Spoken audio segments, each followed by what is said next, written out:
Hi guys, Mr. Dell here. This is CPM CC3, and I'm looking at one of the closure questions.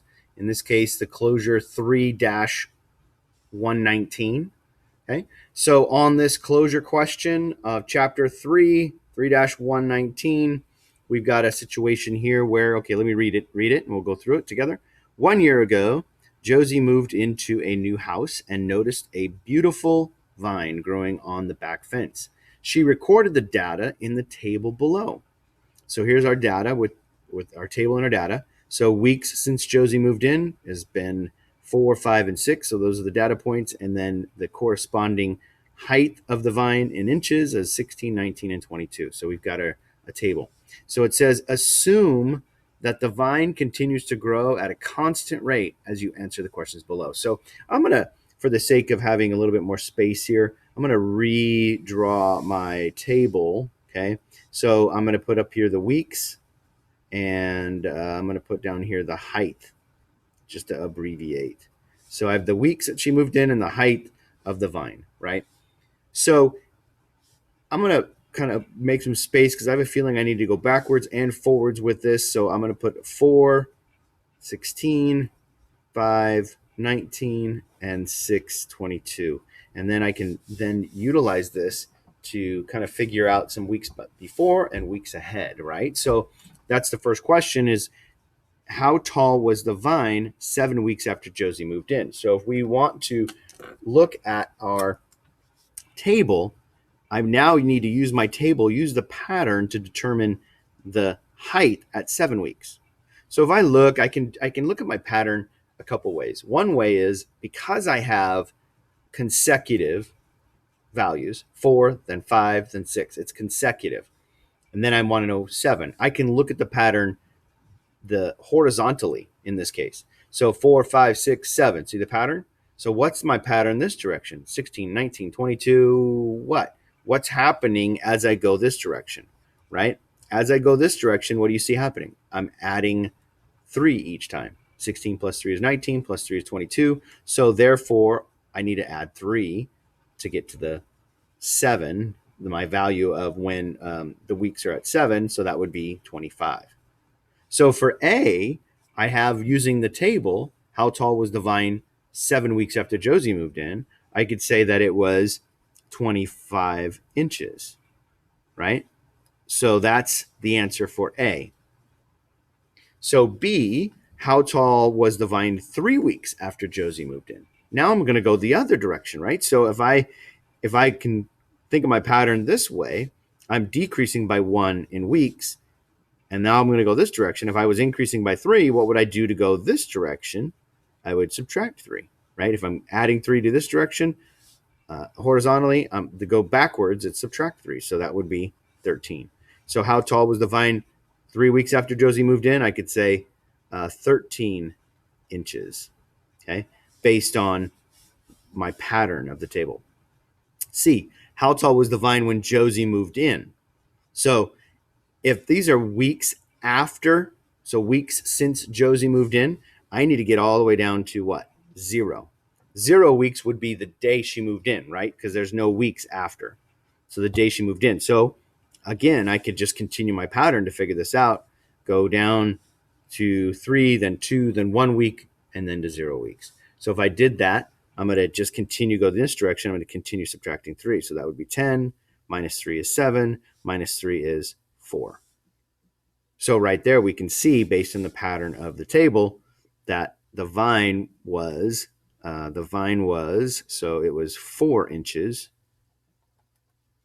tall, right? And then it asks the question, how do you know? So how do you know is using the pattern of the table.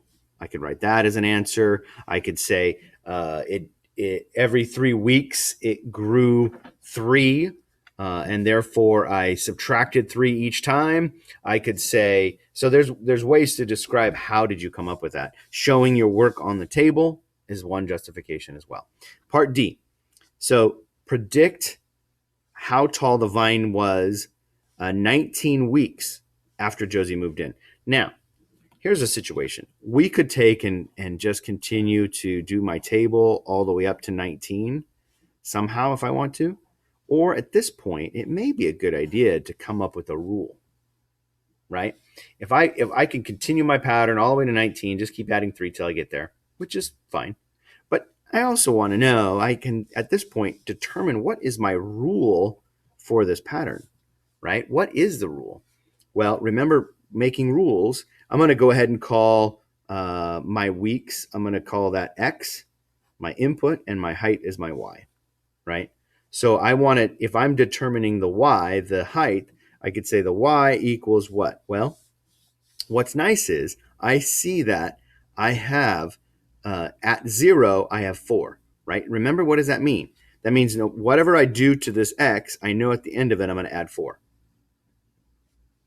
That's my y-intercept, right? I'm going to add 4. So what am I doing to the X each time? Well, if you look at my pattern, if I'm increasing by 3 each time, increasing by 3 is repeated addition, and repeated addition is multiplication. So repeated addition, multiplication, means I'm going to be multiplying by 3 each time. So my rule is y equals 3x plus 4. Let's check that. Does that work? So if I take, let's start with 2. 3 times 2 is 6, plus 4 is 10. 3 times 3 is 9, plus 4 is 13. 3 times 4 is 12, plus 4 is 16, right? So there's my rule. So that being the rule, I can go over to here to say 19. I can just plug in. I want to find out what is 3 times 19 plus 4, right? So plug the 19 into my rule. 3 times 19 is, what is that, 57 plus 4, which is 61. So therefore, my answer to D is 61 inches. And when it says to justify your answer, you're going to show that you used the rule to find that. Okay? All right, last one. E. E says, predict when the vine reached the top of the garage, which is 94 inches tall. So how would I do that? I want to know when, if I were to continue my rule, I want to figure out when down here I get 94 in the height part, right? Well, that represents the Y. So for E, here's what I want to do. I want to substitute in 94 into the Y. I want to know what is X when Y is 94, right? So 94 is the Y. That's the inches. That's the height. So I put 94 in place of the Y, and now I have to solve for X, right? So that, what does that look like? So I solving for X, subtract 4 from both sides. I'm isolating my X to get my X alone. I have 3X is equal to 90, and then divide both sides by 3. I end up with X is equal to 30, right? So what does that say? That to answer that question, the question being predict when the vine will reach 94 inches tall. So this is our how we did it. We could say at 30 weeks, the vine reaches 94 inches, right? Based on this work right here for E. All right, there you go.